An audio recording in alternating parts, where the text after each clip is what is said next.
Olá pessoal, tudo bem com vocês? Aqui está tudo bem! Hoje vou falar sobre várias curiosidades do filme O Massacre da Serra Elétrica, parte 2. Esse vídeo deu um trabalhinho ali na pesquisa e edição, então acho que vale aí uma inscrição no canal, né? Uma curtida no vídeo, quem sabe? Tudo isso ajuda a divulgar mais o vídeo dentro do YouTube, dando aquele incentivo para o canal. Sem mais delongas, vamos lá!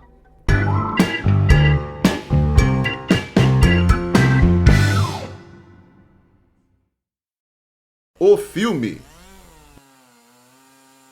Mais de 10 anos depois de fazer o Massacre da Serra Elétrica, o diretor Tobe Hooper retorna à sua família de canibais para uma outra rodada de perseguições de motosserra e desespero. Hooper tem à sua disposição um orçamento bem maior, graças à sua fama bombada pelo filme Poltergeist e os talentos do veterano maquiador Tom Savini. Isso significa que ele pode fazer as coisas maiores e com muito mais violência que o primeiro filme. Ele também traz um senso de humor mais sombrio e autodepreciativo, mas sem perder as conexões com o original. O resultado é uma produção que eleva tudo que o original mostrou à enésima potência, às vezes sendo bem sucedido, outras nem tanto. O filme começa quando a radialista Strat ouve pelo telefone quando dois jovens são assassinados dentro de seu carro pelo temeroso Leatherface, durante uma perseguição em uma ponte. Leatherface e companhia, claro, vão atrás da fita gravada para encobrir seus crimes. Strat leva a fita para Left, um ex-homem da lei e tio de duas vítimas do primeiro filme, que passou a década anterior caçando os assassinos. A partir de agora, o filme é uma caçada à família de canibais, culminando no subsolo de um parque de diversões abandonado. Claro, há pontos baixos aqui e vai depender muito de seu humor na hora de assistir ao filme para poder apreciá-los. Mas também existem pontos altíssimos, desde o cadáver dançante no início do filme até o design de produção selvagem e grosseiro do covil subterrâneo dos assassinos. Possivelmente, o principal impacto do filme original foi o estilo visceral que o filme encarnou. A estética e técnica do primeiro filme induziram uma sensação documental sobre o público.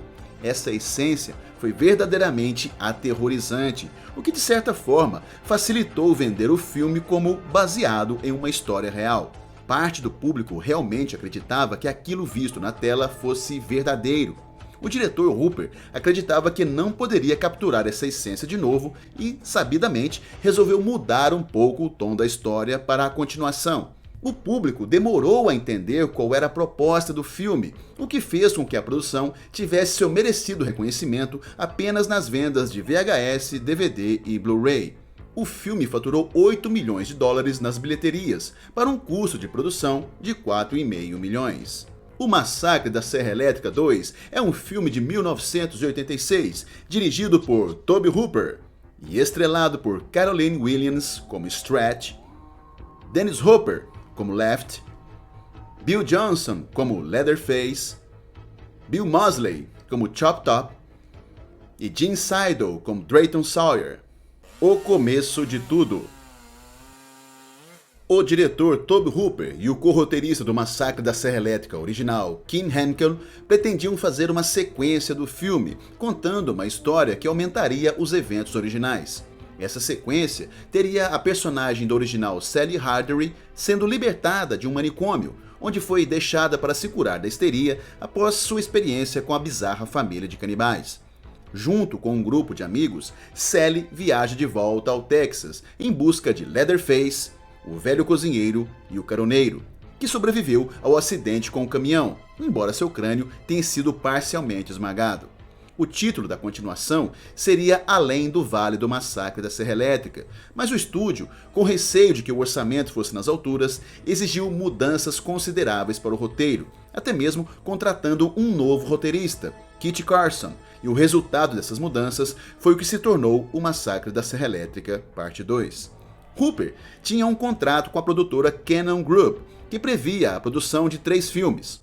O diretor já tinha entregue 2 filmes de ficção científica, que não foram ali muito bem nas bilheterias. Força Sinistra, de 1985, e Invasores de Marte, de 1986. Apesar da bilheteria baixa desses dois filmes, a Cannon ainda bancaria a terceira produção do contrato, que seria a continuação de O Massacre da Serra Elétrica. A produtora estava preocupada com os atrasos da produção e contratou o diretor Newt Arnold para acompanhar as filmagens e garantir que as coisas fossem feitas o mais rápido e com menos tomadas possível. Newt Arnold viria a dirigir mais pra frente o grande sucesso de Jean-Claude Van Damme, O Grande Dragão Branco. Em certo momento da produção, executivos da Cannon passaram a visitar os sets de filmagem e a cada visita o filme perdia ou ganhava mais dinheiro. Tudo dependia de como os outros filmes da produtora estavam indo nas bilheterias.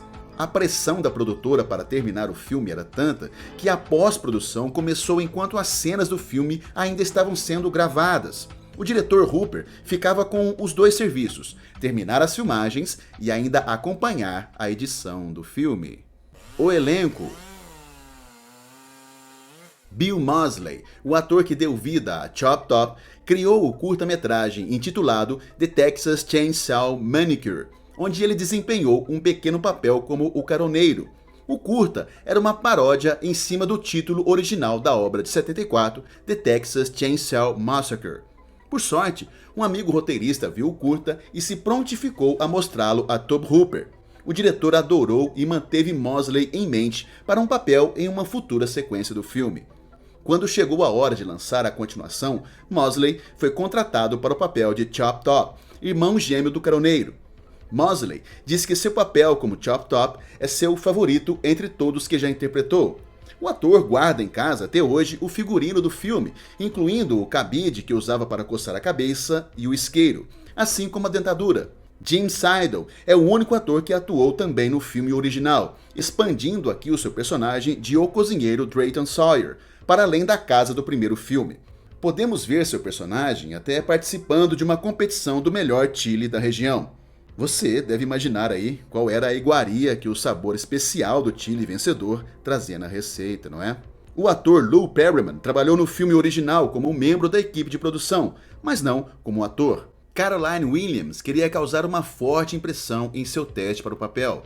Quando foi chamada, a atriz foi até o fim do corredor e correu gritando em direção à sala de testes, onde ela puxou o diretor Hooper e o escritor Kit Larson para fora de seus assentos e usou as cadeiras para barrar a porta antes que ela começasse sua cena. Depois disso, ela ficou com o papel. Dennis Hopper foi uma aquisição e tanto para o elenco do filme, interpretando o tio dos irmãos Franklin, morto no primeiro filme, e Sally, que se encontra desaparecida.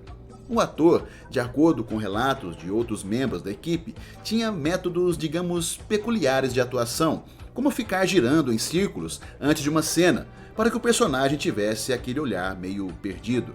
No seu aniversário de 50 anos, a equipe preparou uma surpresa para o ator no set de filmagens, com direito a bolo e tudo. Hopper não perdeu a oportunidade e trouxe uma motosserra para repartir o bolo. Apesar disso, o ator chegou a afirmar algumas vezes que este era o pior filme que ele já esteve. Mais tarde, ele disse a mesma coisa sobre o filme Super Mario Bros. De 1993. A maquiagem e os efeitos de Tom Savini. O filme contou com a contribuição de um dos maiores maquiadores e técnicos de efeitos especiais do cinema, Tom Savini. O artista tinha feito seu nome na indústria do cinema com seu trabalho em Madrugada dos Mortos, de 78, Sexta-feira 13, de 1980 e Dia dos Mortos, de 85. Ele disse que havia adorado o filme original de O Massacre da Serra Elétrica e, somado a isso o fato de a Cannon estar injetando uma boa grana na produção dos efeitos especiais, o maquiador aceitou o trabalho no ato. Diferentemente do primeiro filme, que era mais focado no terror cru e muitas vezes claustrofóbico, para a continuação o diretor Hooper partiu para o humor negro e o terror escrachado, com muito mais sangue e tripas na tela, ou seja, um prato cheio para Savini e sua equipe mostrarem seu ótimo trabalho.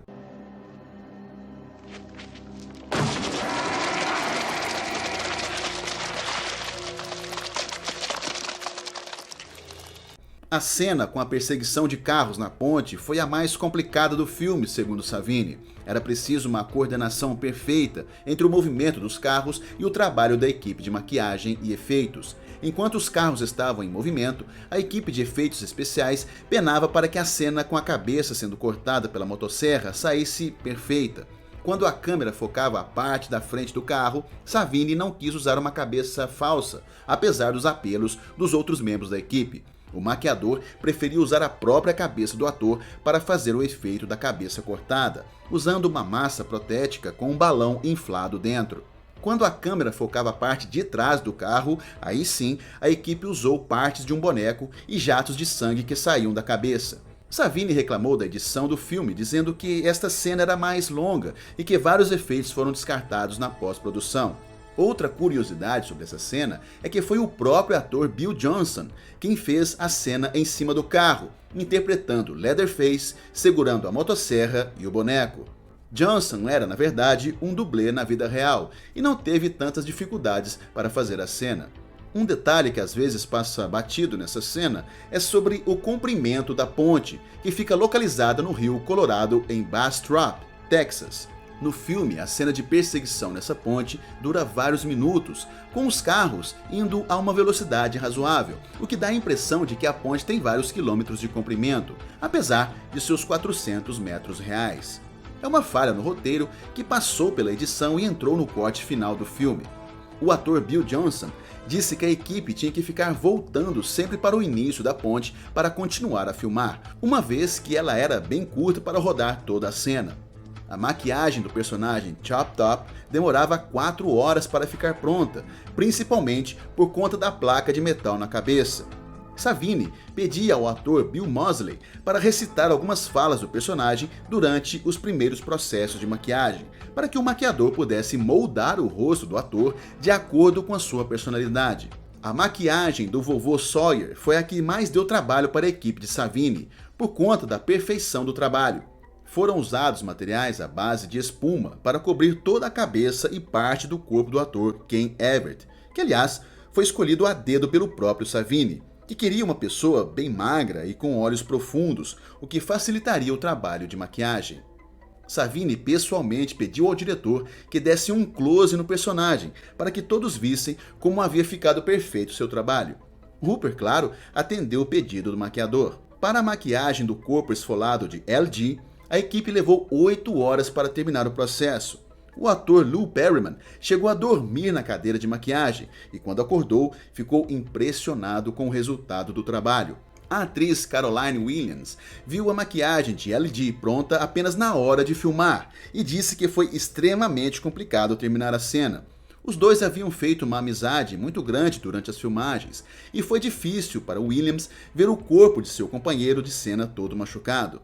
Tem até uma cena onde Leatherface coloca a pele do rosto esfolado de LG no rosto de Stretch, personagem de Williams. Muito nojento, né não? Palmas para o trabalho de Savini e toda a equipe.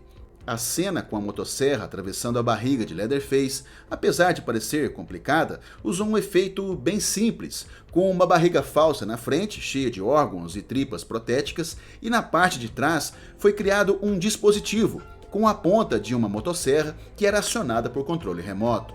A maior dificuldade da equipe foi esconder toda a aparelhagem e fiação durante a cena. A propaganda de Rambo 3. Durante a introdução de Chop Top no filme, vemos o personagem aterrorizando Stretch dentro dos estúdios de uma rádio. Chop Top foi até o local para recuperar a fita que mostra em áudio o assassinato de 2 jovens pelo seu irmão Leatherface. A fita foi gravada enquanto os jovens pediam uma música na rádio por telefone, sendo que este permaneceu ligado enquanto eles eram massacrados. Toda a situação acabou indo para o ar e a família de Leatherface, querendo encobrir os rastros do crime, quer a fita gravada por Stretch. Nessa cena, Chop Top faz uma comparação do áudio da fita com o filme Rambo 3.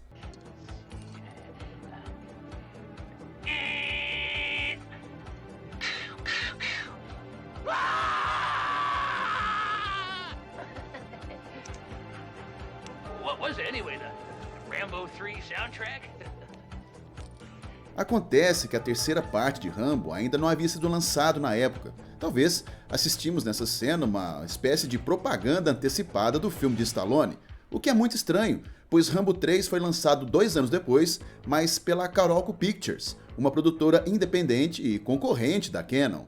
Gunnar Hansen desistiu do filme. O ator Gunnar Hansen foi abordado para reprisar seu papel como Leatherface, mas por conta de desacertos financeiros na contratação, Hansen ficou de fora da continuação. O ator deu vida e corpo a um dos personagens mais icônicos do cinema de terror, sendo modelo para vários outros filmes, incluindo as próprias continuações da franquia O Massacre da Serra Elétrica. Foi o pontapé inicial para os mascarados do terror. Não haveria Michael Myers e nem Jason sem Leatherface. Apesar de outros atores vestirem a roupa do personagem nas sequências, é perceptível a essência de Gunnar Hansen nas interpretações. Parte disso se deve ao seu visual único, principalmente pela preferência em vestir os rostos removidos de suas vítimas, como máscaras, e sua estatura física volumosa e ameaçadora. O caso foi o seguinte: quando chegou a hora de decidir sobre os ganhos para o novo filme, a produtora ofereceu a Hansen o mínimo do sindicato dos atores e mais 10%. Essa porcentagem a mais seria para o empresário do ator. Mas como Hansen não tinha um empresário na época, a produtora cancelou os 10% e Hansen não aceitou os termos por achar que ganharia muito pouco. O publicitário Scott Houghton apresentou uma história diferente, alegando que Hansen vacilou sobre participar ou não do filme e a oferta foi rescindida. Houghton não acreditava que o espectador médio se importaria com a ausência dos atores originais, uma vez que o terror do filme original era muito maior do que os atores em si. Dito isso, tal resposta ali desrespeitosa fez com que a história de Hansen parecesse ainda mais plausível. Enquanto Leatherface de Johnson, na continuação, é um personagem bem querido pelos fãs, o ator certamente interpretou o personagem de forma um pouco diferente. E a pergunta que fica é: o que Hansen teria feito se tivesse a chance de repetir o papel numa continuação? A motosserra original e o diretor fazem uma ponta no filme. Quando o personagem Left está na loja escolhendo suas motosserras para enfrentar a família de canibais, se você olhar ali mais de perto, pode ver o mesmo modelo usado por Leatherface no primeiro filme, uma motosserra da marca Poulan 245. A serra prateada usada por Left era uma motosserra Dolmar. Foi produzida por apenas 2 anos e o modelo ali é desconhecido.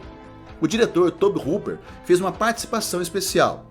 Quando Stretch vai ao apartamento de Left para entregar a fita gravada, um participante de uma festa aparece, vestindo uma roupa extravagante e um boné, no mínimo, estranho. Esse cidadão de roupa laranja é o diretor Tobe Hooper. O retorno do caroneiro. O roteiro de O Massacre da Serra Elétrica 2 tinha originalmente brincado com a ideia de mostrar o retorno do caroneiro, interpretado por Edwin Neal. Hooper chegou a abordar o empresário do ator sobre a sequência e Edwin pediu a quantia de $45 mil para uma filmagem de 6 semanas, mas a Canon se recusou a pagar esse montante. Portanto, qualquer chance do personagem retornar foi rapidamente descartada. Em vez disso, um substituto foi criado, Chop Top Sawyer, irmão gêmeo do caroneiro, que tinha passado todo o período do massacre original lutando no Vietnã, onde teve parte do crânio esmagado e foi substituído por uma placa de metal. Uma curiosidade é que o caroneiro acabou participando da continuação, pelo menos partes dele. O corpo destruído do caroneiro no acidente com o caminhão no primeiro filme foi reconstruído pela sua família e pode ser visto em vários momentos do filme, como na cena da ponte, onde Leatherface segura seu corpo mumificado. Também descobrimos na continuação que o nome do caroneiro é Nubbins Sawyer. O cartaz do filme. Enquanto o longa-metragem original de 74 é uma obra sombria e de aspecto semi-documental, O Massacre da Serra Elétrica 2 assume um tom explicitamente satírico. O diretor Hooper e o roteirista Kit Carson adicionaram ao filme bastante humor negro, algo que estava ganhando força e popularidade no gênero na década de 80, e que tornou-se quase um padrão em sequências de outros filmes de terror lançados naquela época, como A Hora do Espanto 2, A Morte do Demônio 2 e O Retorno dos Mortos-Vivos, Parte 2. Além disso, Carson incorporou ao longa diversos elementos de filmes lançados na mesma época, os quais o roteirista achava que estavam emburrecendo a geração, particularmente comédias românticas, como A Garota de Rosa Shocken, filme escrito por John Hughes, que viria a ser diretor de vários filmes para adolescentes dos anos 80 e 90. Aliás, O Massacre da Serra Elétrica 2 fez uma paródia de um dos filmes de Hughes, O Clube dos Cinco, dentro de seu material de promoção. O cartaz do filme de Hooper mostrava a família Sawyer nas mesmas posições do cartaz do filme de Hughes. Os cenários do filme. Como eu mencionei agora há pouco, O Massacre da Serra Elétrica Parte 2 teve um orçamento maior do que o seu antecessor. O design de produção e a fotografia do filme devem ser aplaudidos pela excelente construção e qualidade do que vimos na tela. No filme original, temos ambientes claustrofóbicos com iluminação baixa ou quase inexistente e ambientes sujos, o que só reforçava a crueza do filme. Cary White, o designer de produção da sequência, imaginou um filme igualmente sujo e que mostrasse os resultados da violência e insanidade da família de canibais. Mas ele optou por ambientes com cores mais fortes e iluminados, fazendo coro com o tom mais satírico do roteiro, em vista do original. A residência da família Sawyer mudou de uma casa apertada e isolada no Texas para um subsolo grande de um parque de diversões. O designer Cary White e o diretor de fotografia Richard Curtis conseguiram captar a enormidade e os detalhes dos cenários, usando muitas fontes de iluminação em um cenário originalmente escuro. Vários tipos de lâmpadas e holofotes foram usados para o cenário da família Sawyer. White disse em entrevista que para dar vida aos cenários dos canibais, o roteiro previa que os Sawyers, além de canibais, eram acumuladores de um monte de quinquilharia, que eram tratadas como verdadeiros troféus de suas vítimas. Portanto, a produção correu atrás de vários tipos de lâmpadas, luminárias, luzes de Natal, lanternas, mesas, quadros, tudo para, além de compor o cenário, ajudar na iluminação das cenas. A produção também teve trabalho para juntar uma quantidade absurda dos mais variados tipos de ossos, a maioria de animais, que foram coletados em abatedouros da região. Vários esqueletos humanos também foram espalhados pelo local, em posições às vezes bem estranhas e cômicas, como um esqueleto debaixo de um guarda-sol, como se estivesse na praia. Um desses esqueletos é de Franklin, o irmão cadeirante de Sally, que foi morto no filme original. Franklin e Sally são sobrinhos de Left, personagem de Dennis Hopper. Quando ele vê seu sobrinho mumificado no covil dos canibais, uma fúria toma conta dele, aumentando ainda mais a sua sede por vingança. E aí, curtiu essas curiosidades sobre o filme O Massacre da Serra Elétrica Parte 2? O que você achou?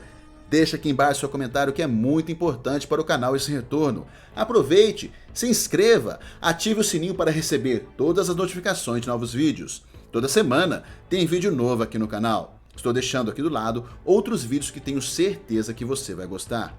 Meu nome é Juliano Mineiro e esse foi mais um vídeo do canal Top Cine Mais. Valeu, um abraço e tchau, tchau!